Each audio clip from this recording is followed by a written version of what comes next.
Hi, it's Paul Camillos. Welcome to Series 5 of Shooting the Breeze. Join me and my co-host Jacinta Gavin as we talk to inspiring players, amazing coaches and the legends behind the scenes and at the grassroots of the game. This marks the start of our 4th year of covering women's hoops and women in hoops, and throughout the series we welcome experts like Lyndon Moore from New Zealand and other special guests from across the world to get a global picture of the game. During this series, we'll take a closer look at the grassroots and the passionate people at the community level. And of course, the 30th edition of the FIBA Women's Asia Cup was recently held in Sydney, where the Opals took bronze and Asia's best players put on a show. Hit that subscribe button, and to show your support, rate and leave us a review on iTunes so we reach more listeners.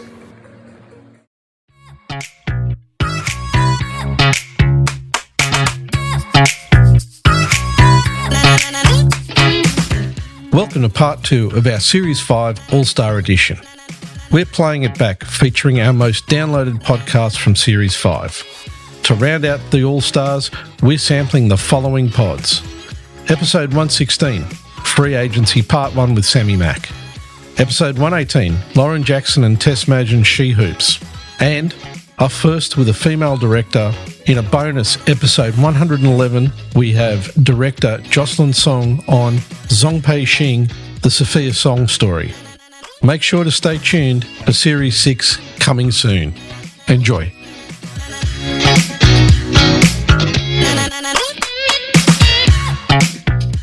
Now, Ruth isn't listed on the WNBL website as a free agent, but she's also not listed as signed. So I'm going to guess that she was signed for 2 years and it's just not listed. Because that's the one person I would be prioritising is Ruth. And then Ledger Walker. They're the two that I would probably be prioritising from that existing roster. Unfortunately, Jaeger went from a DP at the Flames to a roster spot at the Fire, which was excellent, and then unfortunately had to miss the season because of injury. But she's also now back on court, so it'd be interesting to see if Shannon's going to give her another chance as a roster spot. What do you reckon, Sammy? Yeah, I definitely agree. I think Ruth, carried the momentum of a stellar NBL 1 season last year into a really good campaign back in the WNBL. And she just brings a known quantity, doesn't she? She's solid. You're going to get good rebounding out of her. You're going to get some scoring and just do the little intangible things. Nassaya Parker-Williams. She was a DP last year. She's having a pretty reasonable season with Joondalup at the moment. So I would be interested to see whether she maybe comes back or does she stay in Perth, possibly, for Lynx. But she would be someone I'd look at. Really, really solid player. Only played 7 games last year, but good size and young. Good length too. I would love for Nashaya to have another crack next season, whether it's Perth or Townsville. Either way, I would love to see her re-sign somewhere, even if it's a second stint as a DP. Yeah, really good length, like you said, young, athletic. Yeah, hopefully she'll get another shot. But the rumours that I have for the Fire is Whitcomb, Samuelson, and Alice Kunick. Oh, right. Right. That is, not bad. That's a lot of shooters. That would be a lot of firepower in that team. It's a lot of shooters. We know that their championship team and their high shooting percentage and execution in the half court, definitely got them that championship. Their commitment to their offense and to the Shannon systems was outstanding. And any one of them is a walking bucket. So that's a lot of firepower. It's a lot of ball sharing. Yep. I know that it is a situation where some people will have to sacrifice the number of shots they ultimately would want to take. But if it means you're under the nose of, a emerging Opals coach and reigning championship coach playing at home, I think you're in a pretty good position for a lot of good opportunities. So if those 3 sign, oh my gosh, game over. I'm interested too because Samuelson I just saw she's been signed to a hardship contract. Yeah. And WNBA Sparks. And then what do they do with Tiana Hawkins? Oh, I would love for her to come back too. She was probably one of my favourite players last season, and especially in that role of the 4-5. She was so versatile, inside, outside. Did not even want to like stop playing. Yeah, a minute. absolutely. Didn't want to sit down in a break. Just wanted to keep running and running. Like, I love having those people in the leagues, but if she doesn't re-sign, that's big shoes to fill, isn't it? Absolutely, that's massive. But I guess Shannon can just look at going a different route in the way that he plays the game. And you've got the firepower of Whitcomb. Oh, yeah. You know, Koenig and Samuelson. Yeah. Willikers. If that happens. If it happens. It's all rumours and speculation. It's all speculation. But speculation's cool, isn't it? Like, it's always we love how. Oh yeah, yeah. And we're about to get into the really specky part now, and this is where we said pick 3 players on the free agency list, and what team would you like to see them in? So this is like, forget everything else that we just talked about. If you could pick 3 players out of that list, what team would you like to put him into? Oh, that's pretty big, considering I've also prepared a list of people who are back home in Australia or are technically free agents that weren't playing WNBL last season that could definitely compete for spots with the current free agents. That's okay. Any 3 names that you want to throw in the ring? Well, have you prepared a list of 3, Sammy? Look, it's like doing Triple J's hottest 10 songs, and I'm at about 30 right now. So yeah, look, I don't have a prep list. For me, I feel like during the conversation going team by team, I think I've already expressed the existing free agents that were with a previous team I'd like to see re-signed anyway. But to throw in some extra names just to make things complicated, I already spoke about Monica Cisnano, who came from Iowa. So I'll put her to the side. She doesn't count. Alex Fowler has just graduated from Portland. Yes. She's playing NBL 1 North for Townsville, so I would love to see her signed to Townsville as well. She's also a Townsville local, so makes sense. She was a superstar for Portland. Chantel Horvat, she's playing for Geelong at the moment, NBL 1 South, so she went to UCLA. She had a little bit of time in the WNBA, I think. Was it with the Sparks? No. Who was it? Anyway, she had a bit of time with the WNBA last season and then was waived because I think she had a training contract. It was the Sparks? So my memory's still intact. That's good. Then she played in Poland with Alana Smith and had a great season over there. But now that she's back on home soil, love for someone to snap her up. So while we're rebuilding the Melbourne Boomers, I could see her either with the Boomers or with Bendigo. I could see her slotting in Bendigo, being another experienced, prolific scorer with some length that can play on the wing. So what's that? 2. See, now I'm tossing up here between a couple of other players. There's Ella Tofe. No, I said that so poorly. She's playing for Geelong as well. She's just graduated from Texas Tech. Would love to see her snapped up somewhere. Kylie Shook has just been waived by Phoenix. Now she played for Adelaide Lightning. She's probably somewhere that could slot into that 5 spot in the likes of Bendigo or maybe even Townsville to try and fill Tiana Hawkins' shoes. And Charlie Collier, who was the number 1 draft pick in WNBA not too long ago, was recently waived by the Dallas Wings, which was an absolute travesty. She was a big player with the Texas Longhorns a few years ago, played next to Izzy Palmer, who now plays for Utah.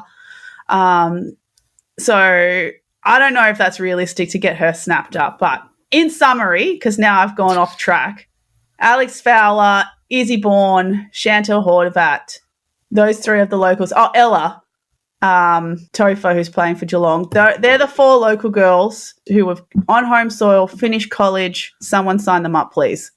And they could very easily compete for an existing spot and compete with the existing free agents. So the end. Sorry, that went around the world and back. That is a good one. So on my list, I wouldn't really call it a list. Literally just jotting down names.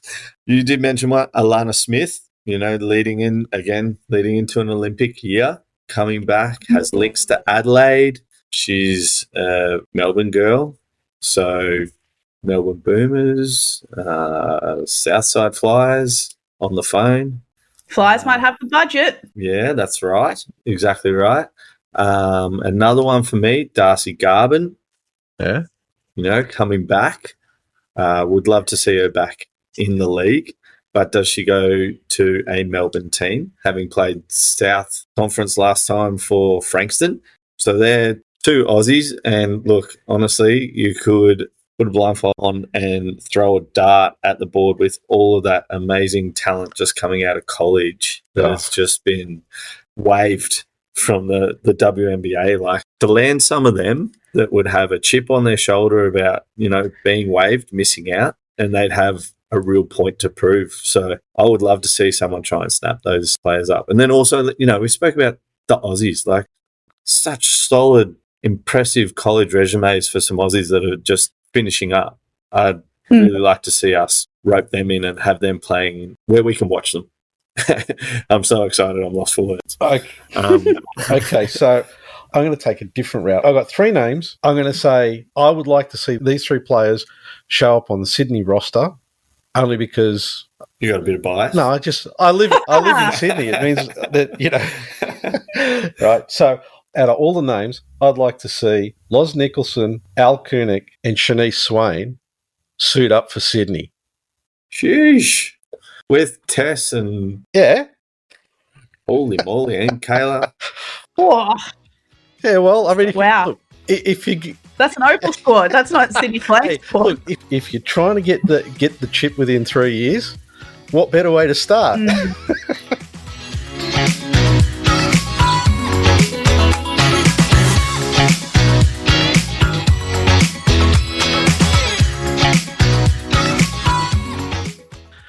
How did you find those, and how did you find the reaction from people to those programs?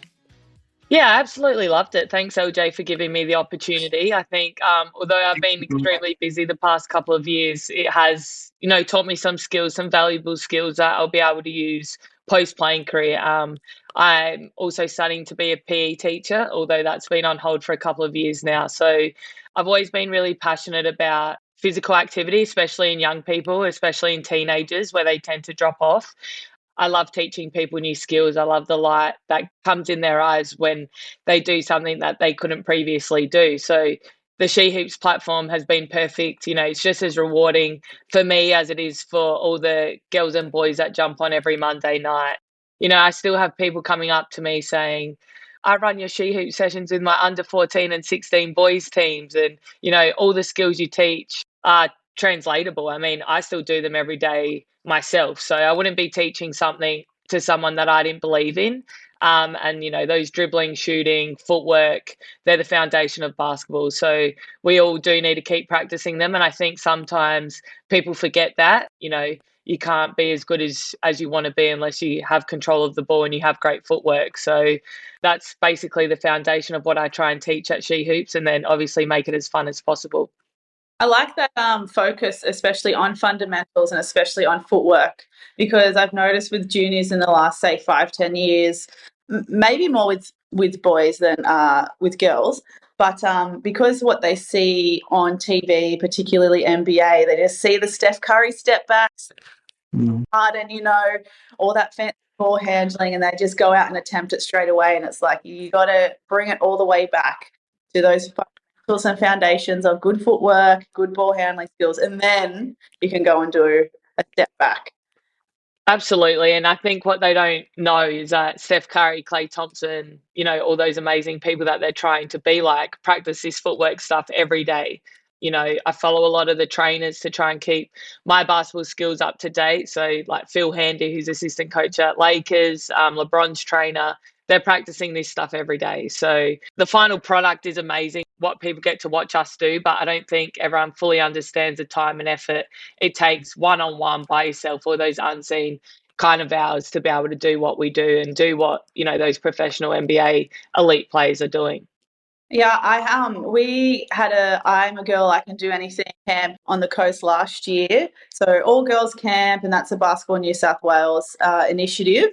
And we had some players there who typically play like Div 2 rep basketball, or they were new to basketball, and we were doing similar drills. And I also mentioned, the top players and rattled off a few names, like they do this every day, and they were so gassed already. Every day. It just blew their mind. And it kind of was a bit of a change in their perspective, I think, a little bit. So, Yeah, absolutely. And yeah, before I start any session, that's the first thing I start it with, so that people understand that, it might seem basic, but it is so important. And until you can do that perfectly, you can't really move on to the next skill that you want to achieve. So layering those skills, especially on she hoops, I try to make it, interesting for a whole range of ages and challenging. So I try and layer all the skills. People can stop at whatever they're ready for, but I do try and make it as challenging as possible for those more advanced players. just before you jumped on, I kind of touched on with LJ about using she hoops as an opportunity to engage some maybe like older females, like, that missed the opportunity to learn basketball as a kid and want to get into it now. Have you had any, because I also know that Melbourne Boomers were doing like the mums basketball. So have you had any contact with some new basketball players in a similar way through she hoops? Yeah, there was one female. She would have been about my age, maybe a bit younger. She had just done her ACL and she played Big V, so she was getting back into it. She was also a volunteer for Southside Flyers, so just a massive hoops fan. And she came up to me and she's like, "I do she hoops. I love it. Like, can you train me out of hours?" So that was like super cool to hear that, and that she was getting something out of it. Obviously, I didn't really have the time at the time to train her out of hours, and then I think she broke her foot. So, but yeah, that's probably the main one that comes to mind that really kind of, and she's just such a great person. She does heaps for women's basketball, and then to be able to give back to her was pretty cool. I'm just wondering, how much support do you guys get from the state basketball associations for the She Hoops program? Currently, at the moment, we're trying to collaborate a little bit more. And I think, like I said before, over the next couple of months, I think there's going to be more of an opportunity to do that, purely because we are going to be getting into their clubs and associations to run these holiday camps. But there's more of a focus at the moment to collaborate and do some things. And we're hoping to run a networking event at Asia Cup with BNSW, which is exciting, and potentially one with Basketball Victoria in August. So I think the next few months are going to be really critical for us and where we go, and that collaboration piece with the states and territories. Now, I know this is kind of a question to both of you, and it's a bit of a blue sky question. If money was no object, what would be like the key things you'd like to see happen with She Hoops? Oh, God. Where do I start? If money wasn't an object, look, I think I'm just going to go back to my participation piece. I think getting girls engaged at a really young age and getting that participation rate of girls to get it closer to 50-50 with boys, I think that's going to be the biggest piece, and then figuring out how we keep kids engaged after, and kids in general, like boys and girls, keep them engaged from that 15 to 18-year-old space. It's just, I think the benefits of being in team sport, particularly in adolescence and in teenage years, it's so important for kids to have those relationships and those connections, and then also build on the skills that, in my opinion, only sport can give kids, and the empowerment and the mental health benefits. There's just so much that sport does. And I think it's so important during those years. That's sort of what I'm focused on at the moment. So, absolutely. I think in a broader basketball perspective, LJ's the expert on she hoops, but in a broader basketball perspective, I would first and foremost get enough courts for everyone that wants to play it. And then I would, if money's not a boundary here, I would actually start paying people to coach juniors, because a lot of the time I go and watch juniors, I have 7 nephews, and I feel bad for the parents. They don't really know what they're doing, and then the kids are losing interest. They don't know how to run a basketball session. And yes, there's coaching clinics and stuff, but I'm talking about people that don't even know those exist. So I would pay people to coach that might not necessarily have the time, but if you're getting paid, you're going to make it a priority. And then I'd run heaps of coaching sessions, how to run trainings, and I'd just be trying to upskill coaches all the time so that they know the knowledge, the best knowledge that's out there. That's where I would go. I'm kind of glad you brought that one up, because I know with my daughter's team, they are struggling to find a coach. Right, let's put aside the problem with court time, because that's a whole nother issue. But finding a coach who's able to not only just drill them, but also to be able to help them work out plays and be able to work together as a team seems to be a problem that I don't think is getting. It's getting worse, and I don't quite understand what it is that's really driving it to get to the stage that it's at. Yeah, it is really frustrating because basketball is such a team sport, and seeing kids just dribble down the ball down the court the whole way and then just shoot a shot is not the way it's supposed to be played. So, and the skills that LJ's talking about, like that resilience, persistence, teamwork, those soft skills that you can only get really by playing a sport, and basketball, obviously, we're biased, is the best sport to get that from. So yeah, just seeing it played the right way, I think would also increase people staying in the sport as well, because they can see that they're getting better. They enjoy going to training. It's hard, it's challenging. And then, it's being played the right way on the court, so it makes it more enjoyable. And yeah, I think, I agree with Paul. It's a really good point to highlight, Tess, about fostering coaches and new coaches and upskilling coaches. And even going one step further, paying people to be junior coaches, but then even before that, paying people to go to the coach's course, because sometimes I think that can be a little bit of a barrier as well, not always guarantee what they're going to get out of it, availability, like that. And it will certainly, I think, make people a lot more accountable and maybe take a bit more pride in what they're doing. Because my club in particular, when we first started, and back in my day, I'll say, we were the club to beat. And over the years, we've kind of become like middle-rate, third-tier team. I think, unfortunately, the access to coaches who have the skill to keep developing our future athletes is probably a bit of a downfall. Because we always think about the pathways for players, and, there's certainly more investment going in our pathways for referees. So it makes sense that the coaches need to start to catching up a bit. Yeah. Yeah. I mean, I don't expect we're ever going to be able to pay coaches to coach, junior level basketball. But if there was unlimited resource of money, just highlighting the fact how important it is. I think that's also why She Hoops is so awesome. It's not just for players, it's for administrators, coaches, referees. Like, they're really covering everything to get women more involved in basketball, which is definitely something that I'll give all the time in the world I have for.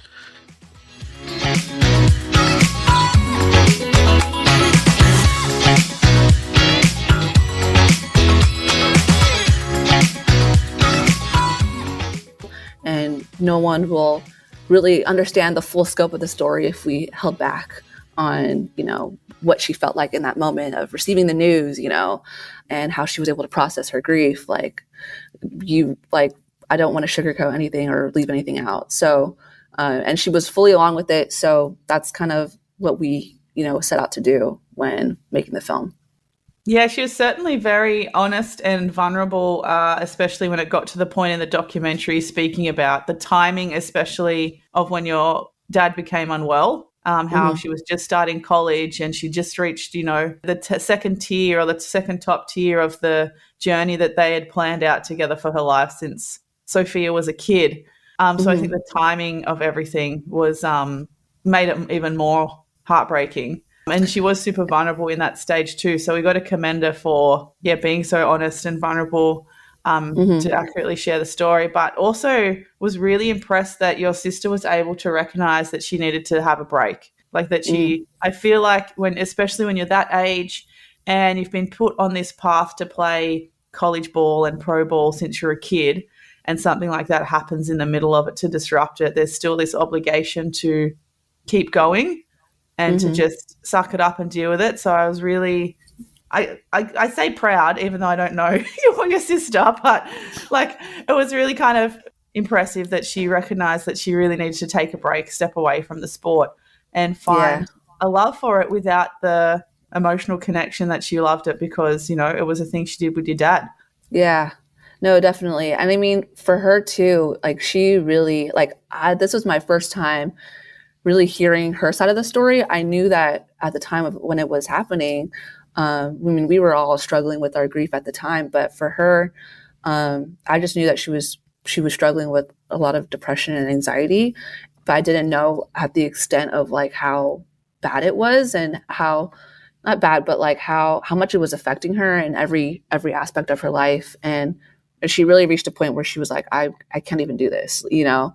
And that's when it became really clear to her that she needed to go she really needed to go find help for herself.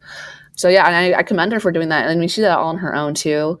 She didn't want to put any more burden on us, and that's why she kind of kept that to herself and to her coach up in, you know, Davis. And we're also just really grateful to her coach for even letting her take that break, because a lot of schools, I mean, when you're on scholarship, you have an obligation to your school, you know, at all costs. And her coach was really gracious and like gave her as much time as she needed to take that step away. And the college your sister attended, is that close by to where you and your family were living as well? Oh yeah, so Davis is in NorCal, so that's about a 6-hour trip up north in California. Yeah, it's still in California, but the other part, I guess. I didn't realize it was that far away. Yeah. Davis is a drive. Wow, because I was thinking at least Sophia was relatively close to home. I saw a lot of the college offers she received, you know, including the likes of Nebraska. So I imagine it would have been even harder having to be so far away from home when it happened. Yep. So, yeah, I'd take the 6-hour drive versus a 6-hour flight, I think. Yeah. No, and that's a part of the film I kind of had to cut out. She did explain, you know, that distance and what that distance kind of meant to her when I was interviewing her, but that part got omitted. So for those of you guys internationally, you probably wouldn't think that Davis was like 6 hours away, but yeah. Now, the film closes out with, you know, the move to Taiwan and what it meant to Sophia and your dad and obviously the rest of the family. It's a key point in the story. How did you find yourself having to deal with putting that part of the story together and how you made it work within the confines of the film? Yeah. So, I mean, when I was initially storyboarding, you know, I was thinking my plan at least was that I would go back and forth between the present, which was at the time her training, you know, packing, saying goodbye to my dad, talking with family, you know, old coaches, all of that. I was going to mix that in with the past, you know, her talking about her childhood, high school, college, you know, taking her through her career basically, and then end with Taiwan. But my professors were actually against that because the film would be a feature and not a short. And at the time, the goal was to have a short, and I really wanted to make a short. I didn't want to make a feature film, but it was just going to be way too long if I had done like a back and forth kind of thing. Though it would have been nice. It would have been cool to try to explore that, but I couldn't. I was like, no, we can't go that route. So I knew I had to switch things up a bit.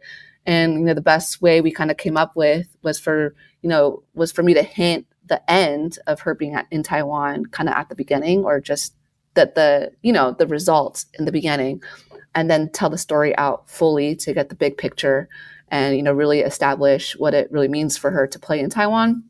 And yeah, like building the story first and then delivering, you know, the hard parts later on in the film, I realized made for like a more, I guess, impactful story.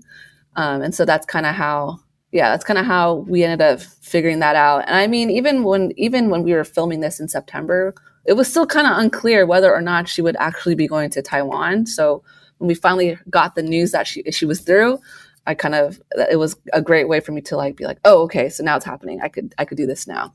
So yeah. And were you there ready with a camera to film the moment she got the official news that she could go? I was not there. I was not there for that. It was a quick text. Hey guys, it's happening.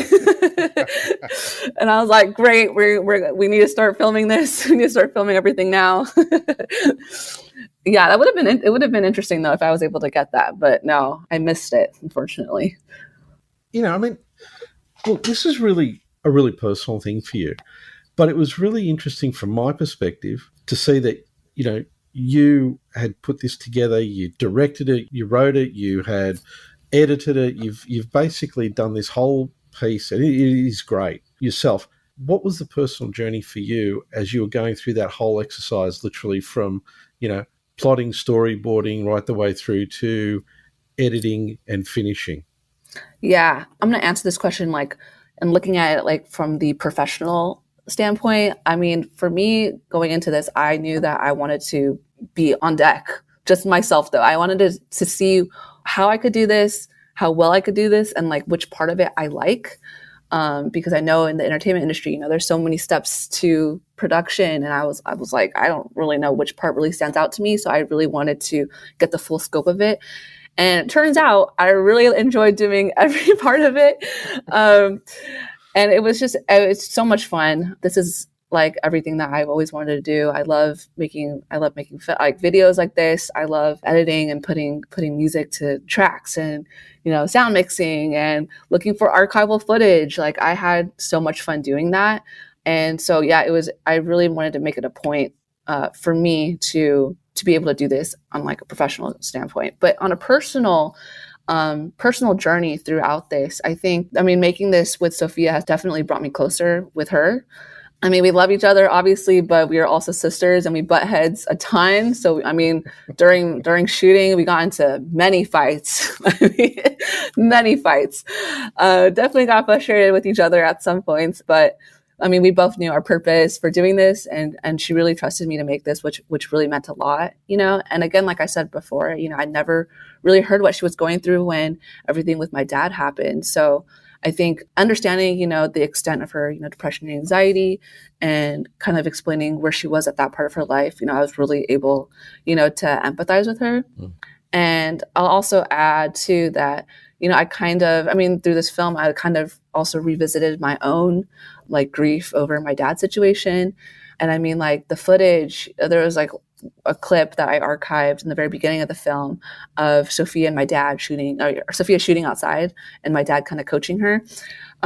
So I was at school when I digitized that tape, and I had never seen it before. And when my dad's voice came in, it was a surprise because I had no idea who was behind the camera. But then my dad's voice all of a sudden came in.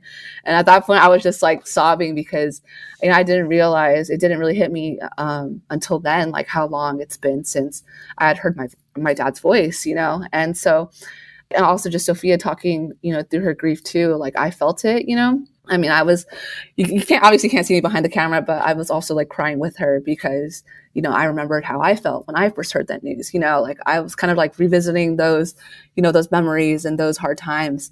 And so, but with the waves of, grief that comes here and there, there's also a lot of healing that comes with that, and being able to talk about it hearing Sophia talk about it and kind of talking about it with her and sharing it with my family. It's very healing for all of us to kind of open up this I feel like people want to hide this, but for us to kind of share it and throw it out in the open, it's really nice, to be able to bond over, a shared experience like that.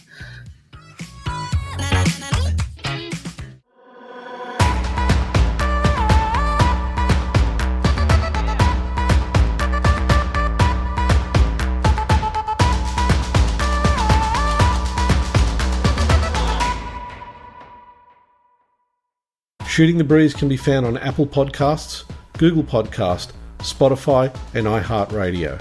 Don't forget to subscribe and share the podcast with all your friends.